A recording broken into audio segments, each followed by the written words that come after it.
আপনি কোন অবস্থায় বিকুপ যতই ক্ষুধার্ত থাকুক আর আপনি খাউন খাইতেছেন, আর ওই মুহূর্তে আপনার কাছে খাউন চাইলেও বিকুপকে আপনি খাবার দিতে পারবেন না।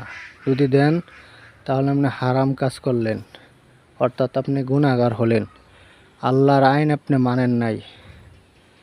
এটি আমাদের জীবনে অনেক দরকারি অনেক এমন জিনিস আছে যা আমরা না জানার কারণে মানি না, ভুল করি। আর এর জন্য হাসরের ময়দানে আকামুল হাকিম আল্লাহ সুবহানাহু ওয়া তাআলা আল্লাহ তাআলা শানুর সামনে জবাব দিতে হবে।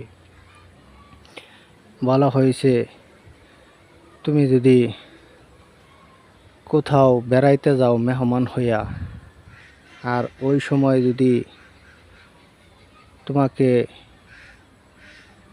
পর্যাপ্ত পরিমাণ খাবারও দেয়, আর ওই সময় খাওন তুমি খাইতেছ, আর কোনো বিকুপ আয়া যদি বলে আমি ক্ষুধার্ত আমাকে খাবার দাও, তাহলে এই মেজবানের এখান থেকে তুমি খাবার নিয়ে এই বিকুপকে দিতে পারবে না, দেওয়া তোমার জন্য হারাম।